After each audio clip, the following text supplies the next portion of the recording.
बोलिए क्या 90 plus alpha कह रहे थे?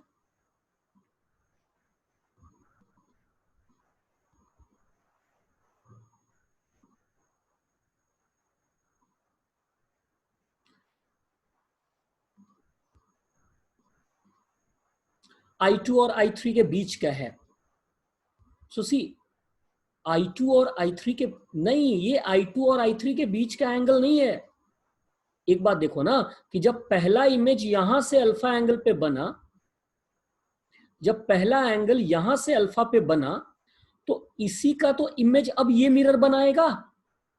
तो इस मिरर से टोटल एंगल कितना हुआ? ये वाला अल्फा प्लस 90, तो कहां बनेगा? इधर बनेगा अल्फा प्लस 90। सिमिलरली ये बीटा है, तो ये एंगल मतलब ये यहां एंगल कितना हुआ यहां से इस मिरर से? 90 प्लस बीटा, तो अगला वाला इमेज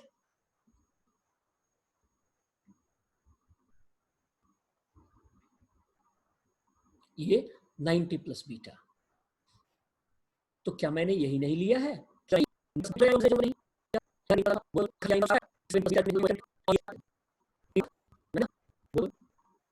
सीखना तो तुम्हें ही है। ओके ठीक है, चलिए इनका डाउट क्लियर हो गया, आगे बढ़ते हैं। सो 360 बाई थीटा अगर फ्रैक्शन है तो उसका ग्रेटेस्ट इंटीजर कर लेना है, मतलब integer slight less than this. तो जैसे 3.4, तो इनका वैल्यू इंटीजर का वैल्यू 3 ले लेना है। 3 number of images will be formed. Okay, अब मैं आता हूं व्हाइट बोर्ड पे। इसको एन को याद रखिए, एन क्या था? 360 बाई थीटा। ओके, सो हम लोग आते हैं व्हाइट बोर्ड पे।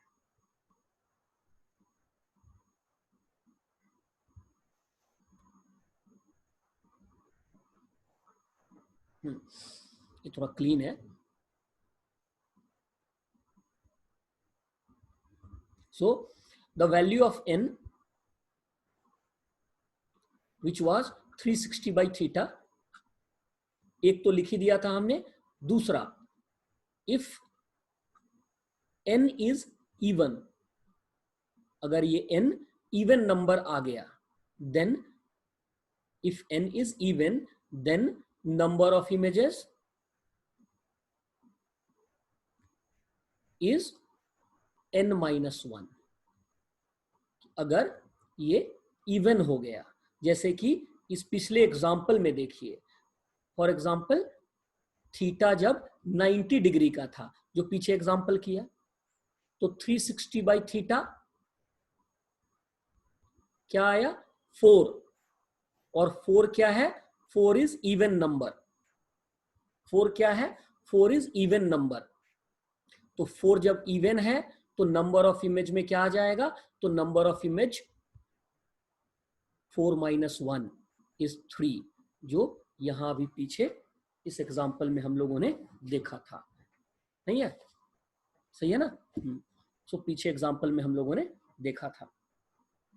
थर्ड केस,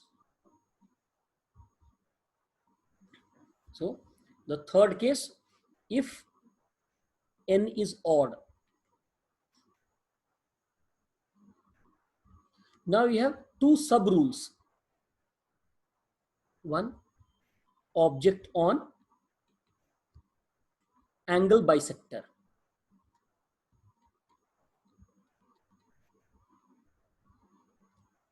अगर if n is odd, then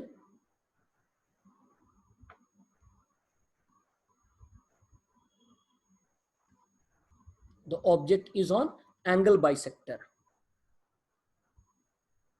मान लो ये थीटा बाई 2, ये थीटा बाई 2, ऐसा है ऑब्जेक्ट, और n का वैल्यू ऑड है, then number is again n minus 1।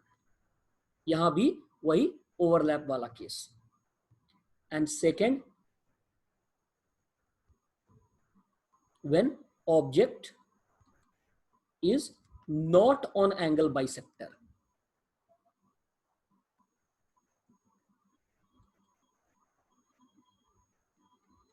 अगर ऑब्जेक्ट एंगल बाइसेक्टर पे नहीं है, then number is actually n, तो नंबर सेम रह जाएगा। वो कम नहीं होगा, नंबर सेम रह जाएगा। करेक्ट है? तो ये हो गया number of images formed by two mirrors inclined eight an angle. तो दो mirror inclined at an angle में ऐसे नंबर ऑफ इमेजेस फॉर्म के केसेस हम लोग इंक्लूड करेंगे। ओके, अब इस तरह के सिचुएशंस तो बहुत सारे बनते जाएंगे, बट हम लोग लिमिट रखते हैं, क्योंकि ये भी बात सही है कि प्लेन मिरर्स के क्वेश्चन एग्जाम्स में बहुत ज़्यादा नहीं आए हैं, रिसेंट ईयर्स में तो बिल्कुल भी नहीं। तो मैं ये नहीं कह रहा हूँ कि नहीं आएंगे, बट टू लार्ज एक्सटेंट ये काम के है नहीं। Correct? Okay, so plane mirrors को हम लोग यहीं पे छोड़ देते, देखते अगर कोई एक एग्जांपल और कर सके हम लोग। अच्छा, इसी में एक पॉपुलर केस है, if the 3 adjacent walls of a room, 3 adjacent walls of a room, अब I don't know how to draw it, और से कोशिश करते, अच्छा कोशिश तो कर ही लेंगे, हो जाएगा। Wait wait, let me draw.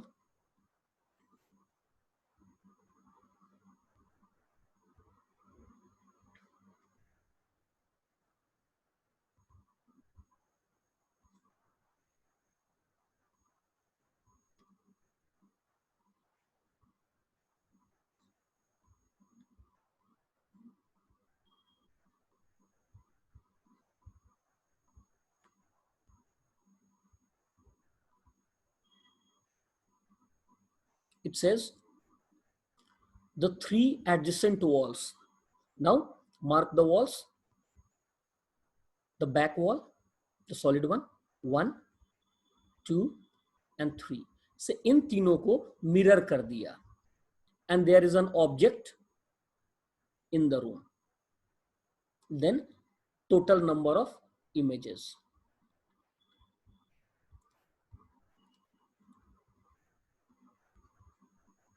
The total number of images formed is how much? आप में से कुछ लोगों को याद भी होगा, पर क्या हम लोग सिस्टमेटिकली ढूंढने की कोशिश कर सकते?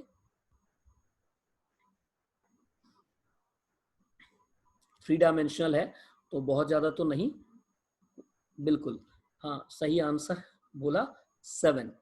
ओके, यहां there is a place where 3 images overlap, 3 image overlap करते, और 2 ऐसे जगह हैं जहां 2-2 इमेज ओवरलैप करते।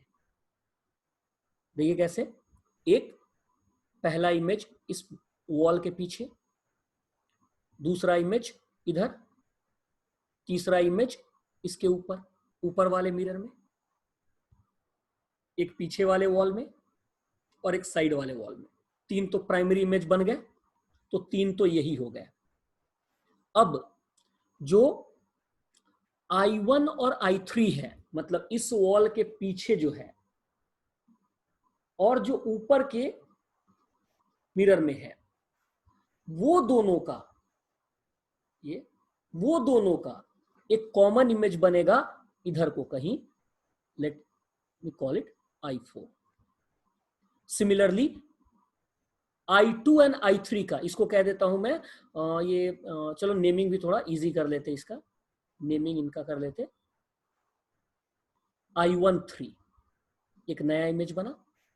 सिमिलरली इन दोनों का I23 एंड इस 1 और 2 का भी I23।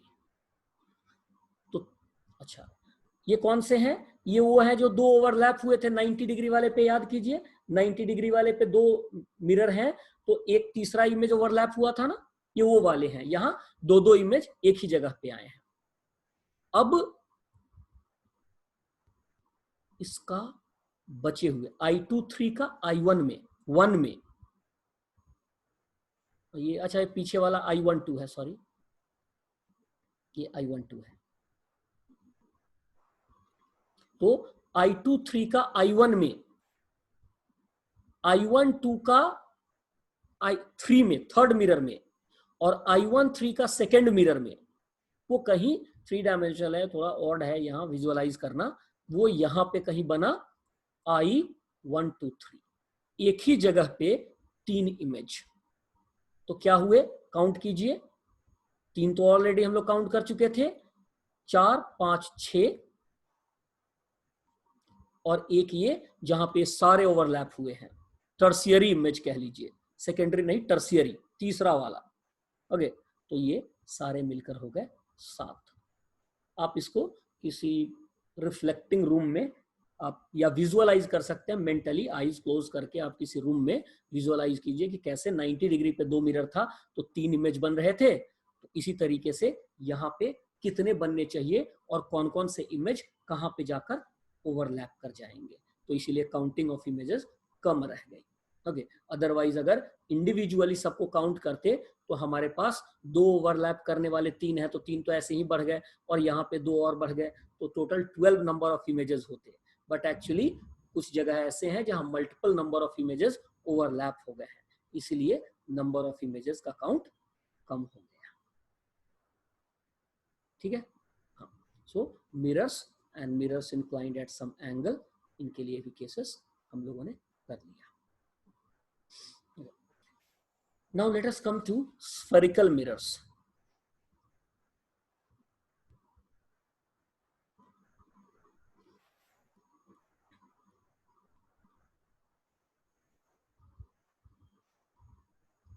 Okay, spherical mirrors, और यही ज्यादा पॉपुलर भी है, इनसे क्वेश्चंस भी ज्यादा आते हैं। We know 2 kind of mirrors, concave and convex. सही है ना, ये कॉनकेव मिरर, ये कॉन्वेक्स मिरर, ये इनका एक्सिस है, प्रिंसिपल एक्सिस कह लीजिए या सिंपली एक्सिस कह दीजिए। एक्सिस का कोई रूल नहीं है, ये मिरर को 2 इक्वल हाफ में कट करता है, ये भी कोई रूल नहीं है। ओके, बस एक बेस है जिसके रेस्पेक्ट में हम मेजरमेंट्स करेंगे। ओके, पहले ही हमने कह दिया था कि जो कुछ भी यहां करेंगे they will be valid only for paraxial rays, paraxial closer to the axis, that means aperture is of a small size and at a smaller angle, छोटे एंगल पे होगा तभी यहां काम करेगा। फोकल लेंथ के लिए डेटा निकाला था पिछले दिन, स्फेरिकल मिरर्स का फोकल लेंथ आया था कितना, r minus r/2 sec I, where I is angle of incidence, और वो I को नियरली 0 कर दिया था फॉर पैराक्सियल रेस, तो फोकल लेंथ का वैल्यू आ गया था हम लोगों का r/2। ओके, मिरर से रिलेटेड डेटा फोकल लेंथ का r/2 आ गया। फोकल लेंथ किसको कहते हैं उसका डेफिनेशन किया था, फोकस का किया था, सही है ना, फोकल प्लेन की बात की थी। ओके, अब इसको और थोड़ा आगे लेकर चलते हैं, power of mirror.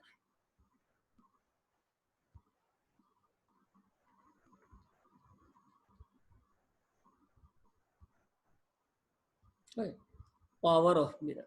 So power of mirror is, or for that matter for any device, power for any device is converging ability. याद रखिए, it is converging ability.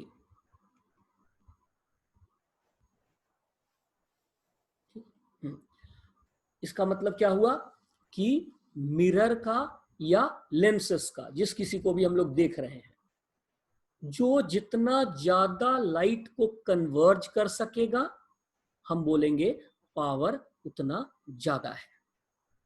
What do we mean by converging?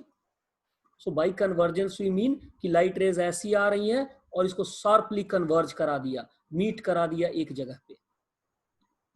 Possible है कि light raise आ रही हैं parallel, उसको किसी ने diverge करा दिया। ओके, तो जो कन्वर्ज करेंगी वो पावर पॉजिटिव कहलाएंगी, कन्वर्जिंग मतलब पॉजिटिव पावर, डाइवर्जिंग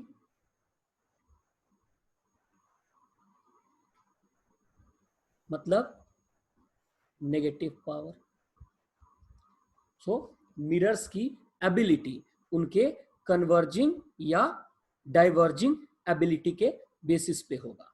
ओके, कि कन्वर्जिंग एबिलिटी को हम पावर बोलेंगे, मतलब जो भी मिरर या फॉर दैट मैटर लेंस भी, सबके लिए कॉमन है पावर का डेफिनेशन। कन्वर्ज करेगा उसका पावर पॉजिटिव कहलाएगा, डाइवर्ज करेगा उसका पावर नेगेटिव कहलाएगा। क्लियरली कितना ज्यादा लाइट को कन्वर्ज करता है ये बात डिपेंड करेगी फोकल लेंथ पे। Smaller is focal length, more is converging ability और डाइवर्जिंग एबिलिटी। ठीक है, तो इसीलिए ये जो पावर है इसको ऐसा एक्सप्रेस किया, -1 by focal length of mirror. Mirror के केस में ये -1 बाई फोकल लेंथ कर दिया। ओके, आप ऐसे समझिए इसको लॉजिकली कि छोटा होगा फोकल लेंथ, छोटा होगा फोकल लेंथ, पावर होगा ज्यादा, ज्यादा होगा फोकल लेंथ, पावर होगा कम। Magnitude of the power at least, mathematically sign भी मैटर करेगा। पता चला -2 इज ग्रेटर देन -5, अब वो तो मैथ्स है, मैथ्स में ऐसा होता रहता है।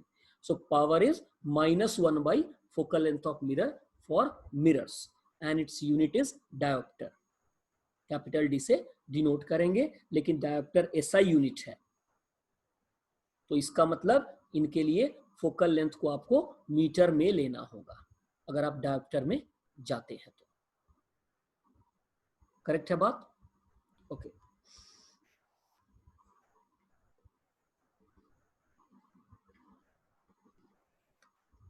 so say if there is a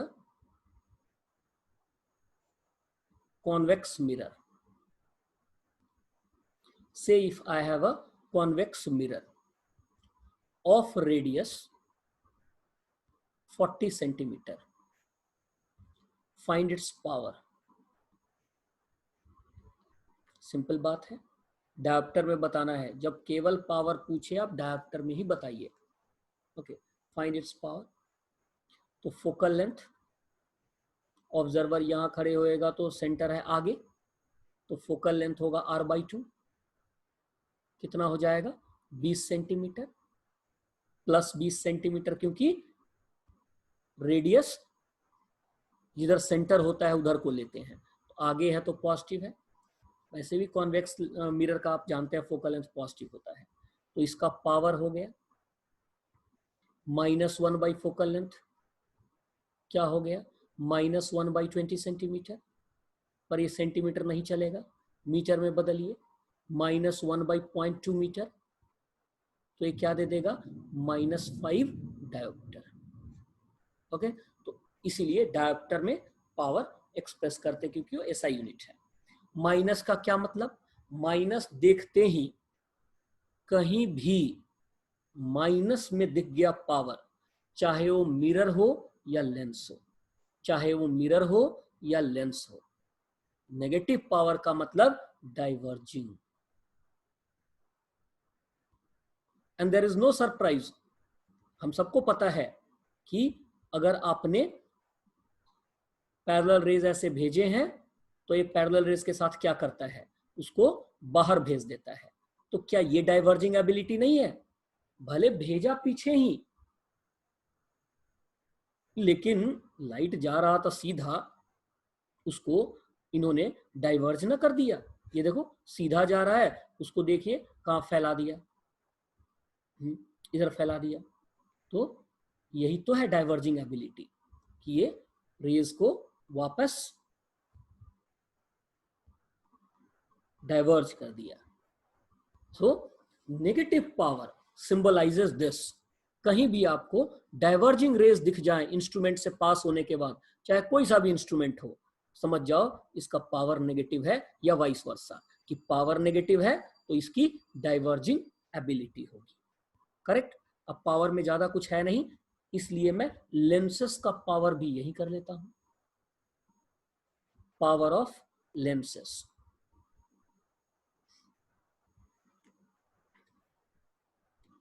thin lens, thick lens के फॉर्मूले में थोड़ा अंतर है। पावर ऑफ थिन लेंस, तो power of lens is 1 by focal length of lens. Definition वही है, power of an instrument is converging ability, कि अगर वो लाइट को कन्वर्ज करता है तो पावर पॉजिटिव है, चाहे वो मिरर हो या लेंस हो। मिरर और लेंस में कन्वर्जेंस अलग अलग दिखता है, क्योंकि मिरर में लाइट वापस उधर ही आती है जिधर से गया था, और लेंस में लाइट ऑपोजिट साइड को जाता है, अदर साइड को जाता है। सो से if I have a lens and I let parallel rays fall upon it. So a convex lens does what? It converges. Other side गया, लेकिन नेचर तो कन्वर्जिंग रहा ना। So यहां बोलेंगे क्या कि चाहे कुछ भी हो जाए इसका पावर पॉजिटिव होगा, क्योंकि ये लाइट रेज को कन्वर्ज करता है, तो जो कन्वर्ज करेगा उसका पावर पॉजिटिव होगा, जो डाइवर्ज करेगा उसका पावर नेगेटिव होगा। तो जो भी लेंस का फोकल लेंथ आएगा, लेंस का जो भी फोकल लेंथ आएगा वो डाल दीजिए, power of lens 1 by focal length of lens for a single lens. Multiple lens, thick lens अलग अलग होगा। थिक लेंस का पावर नहीं सीखना हम लोगों को सिलेबस में, and multiple lenses in closed contact और एट सम सेपरेशन, उनका पावर का फॉर्मूला है। तो कम से कम मैं फॉर्मूला तो लिख ही देता हूं उनके भी। ओके, कैसे आएगा जब लेंसेस में जाएंगे तब देखेंगे। So if we have thin lenses in contact, say I have n number of thin lenses in contact. Okay, तो कहता है कि अगर इंडिविजुअली इन सब का पावर है P1 P2 से लेकर Pn तक, तो क्यूमुलेटिवली सबको अगर जोड़ दें, सबको अगर जोड़ दें तो टोटल पावर क्या होगा। ओके, तो लॉजिक इज सिंपल, कहता है कि देखो ये पैरेलल रेज आए अगर लेंस पे, तो पहले लेंस ने इनको थोड़ा कन्वर्ज किया, दूसरे लेंस ने थोड़ा और किया होगा, तीसरे ने और किया, हो जाओ कन्वर्ज, नहीं होएगा, ओके ठीक है, तीसरे ने और कन्वर्ज किया, ऐसा। तो इसका मतलब the total convergence when such convergences are very small is sum total of all the convergences। कि टोटल पावर कैसे आएगा, तो कहता है सबके पावर्स को जोड़ दो, सब थोड़ा थोड़ा थोड़ा थोड़ा थोड़ा थोड़ा कन्वर्ज करेंगे तो सबके पावर्स को हम जोड़ देंगे ऐसे ही, राइट। तो ये पावर, और अब इनको आप कर सकते कि total power of first lens is 1 by f1, second is 1 by f2, and so on up to 1 by fn, and 1 by p total power is 1 by effective focal length। Okay, तो जब thin lenses in contact रखे गए हैं तो ऐसे करना है। आगे करेंगे इनके एग्जांपल्स जब इन टॉपिक्स में आएंगे। अभी पावर का बेसिक मीनिंग बता रहे हैं कि पावर से आपको क्या समझना है। तो पावर से समझना it is converging ability. Positive आएगा मतलब कन्वर्जिंग एबिलिटी है, चाहे मिरर हो चाहे लेंस। और नेगेटिव पावर आएगा इसका मतलब डाइवर्जिंग एबिलिटी, चाहे मिरर हो चाहे लेंस, दोनों में डाइवर्ज करने का तरीका अलग होता है। ओके, और सेकेंड केस है कि when lenses are placed at some separation, thin lenses placed at some separation, कि कुछ सेपरेशन डी पे रखा है, तो यहां ये वाला फॉर्मूला तो नहीं लगेगा, क्योंकि लाइट रेज जो पैरेलल आए हैं वो कन्वर्ज्ड फॉर्म में थोड़ा दूर चलेंगे, फिर ये दूसरा वाला उनको कन्वर्ज कराएगा। पहले कन्वर्ज्ड फॉर्म में ही थोड़ा दूर चलेंगे, फिर ये अगला वाला उनको कन्वर्ज कराएगा। तो इसीलिए यहां पे फॉर्मूले में भी थोड़ा चेंज है। The derivation is not required, वो नहीं चाहिए। ओके, ये और ये फॉर्मूला अब बदल जाएगा, पर याद रखिए फॉर्मूला क्या हो जाएगा। The effective power here will be P1, पहले लेंस का power, plus P2 minus D P1 P2। ठीक, ये इस तरह का फॉर्मूला आएगा कि दोनों के पावर्स का सिंपल सम कीजिए, दोनों के पावर्स का सिंपल सम कीजिए, माइनस डी, डी है separation between lenses, into P1 P2। Correct है? तो टोटल पावर हम लोग ऐसा करेंगे, पावर ऐसे निकालेंगे, राइट? तो इस गैप पे जो लेंसेस रखे हैं इनके पावर के लिए जरा कुछ काम करते हैं। ओके, और इसी एग्जांपल में हम लोग और भी चीजें सीख लेंगे।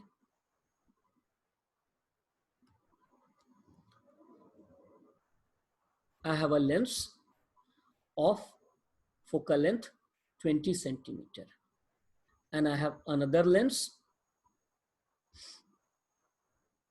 थोड़ा लेंस बदल लेता हूं, क्या जा रहा है, दोनों कॉन्वेक्स लेंस रखने से क्या फायदा। Okay, I have another lens, this having focal length 40 centimeter।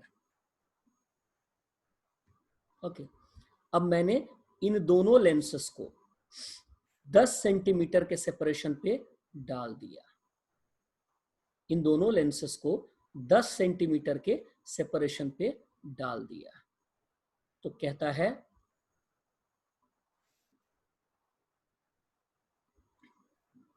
Find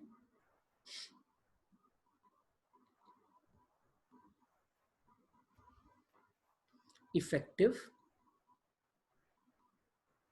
power. आप इफेक्टिव फोकल लेंथ भी निकाल सकते हैं इससे, 1/f ही तो करना है। फाइंड इफेक्टिव पावर करके बताइए।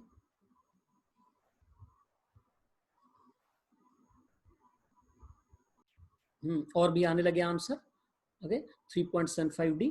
Okay, so P is equal to P1, P1 is 1/20 centimetre, 0.2 metre कर देता हूं, डायप्टर में चल रहा है ना मैं, प्लस 1/-0.4। याद रहे -0.4 क्यों, लेंस जब दे दिया है तो ये नहीं कि जो फोकल लेंथ लिखा है वही एज इट इज कॉपी कर लो, फिर तुम्हारा दिमाग कहाँ लगा।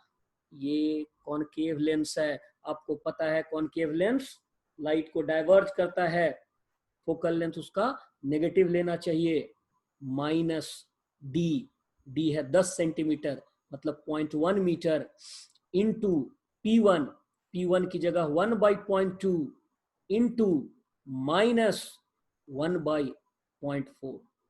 अब इन सबको असेंबल करते, इक्वल टू, अब जैसे भी करना चाहें, सबका एलसीएम ले लेना चाहते हैं ले लीजिए, ये 0.2 इंटू 0.8, 0.4 सॉरी, 0.2 इंटू 0.4, तो ये आ गया 1, ये आ गया सॉरी ये आ गया 4, ये आ गया -2, ये गंदा तरीका है पर आप अपने तरीके से कीजिए इसे।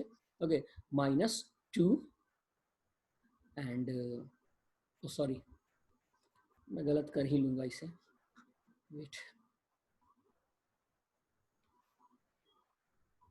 ये 5 minus 2.5 minus minus plus 0.1 into 5.5 into 2.5, correct है। अब 2.5 प्लस 1.25 इज 3.75 डायोप्टर। तो ये पॉजिटिव आया, मतलब the equivalent is still acting as a convergent lens, क्योंकि पावर पॉजिटिव आया। तो यही है, पावर से ज्यादा पावर के साइन पे नजर रखिए, पावर से ज्यादा पावर के साइन पे नजर रखिए, ठीक है। और इस बात में कोई भी सरप्राइज नहीं कि दो कॉन्वेक्स लेंस की असेंबली आपको जीरो या नेगेटिव पावर भी दे सकती है। से मेरे पास एक लेंस है ऑफ फोकल लेंथ, सम कुछ वैल्यू ले लो, मान लीजिए 20 सेंटीमीटर, और दूसरा लेंस है मेरे पास ये 50 सेंटीमीटर का। अब कह रहा find D, minimum D, so that it acts as diverging set.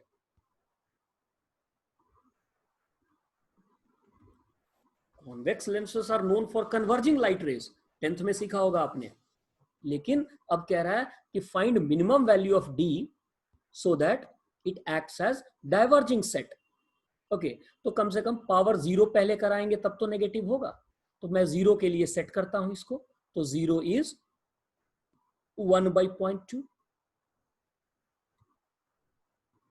Plus 1/0.5 minus D by 0.2 into 0.5। Okay, तो देखते हैं, जीरो इक्वल्स टू, ये आ गया 5 प्लस 2 माइनस 10D, सही है ना। 0.2 से ऊपर में हो जाएगा 5 और 0.5 से ऊपर में हो जाएगा 2, तो ये 10D, that means 7 is equal to 10D, और D is 0.7, that means D is 70 centimetre. तो जब 70 सेंटीमीटर पे होगा तो पावर जीरो हो जाएगा। अब D को थोड़ा ज्यादा करके देखो, 70 सेंटीमीटर से 0.7 से थोड़ा ज्यादा करो, तो ये वाला हेवी ना हो जाएगा क्वांटिटी, ये वाली क्वांटिटी हेवी हो जाएगी, लार्जर हो जाएगी, और पावर आपका टोटल नेगेटिव आ जाएगा। तो हो सकता है ऐसा कि दो कन्वर्जिंग लेंस को सफिशिएंट गैप पे आप डाल दें तो the together may act as a diverging lens. Negative power मतलब आप पैरेलल रेज भेजें तो वो उसको डाइवर्ज करते हुए नजर आएंगे। करेक्ट है। तो ऐसा ये कहानी है पावर की। रेस्ट कल करेंगे, ठीक है।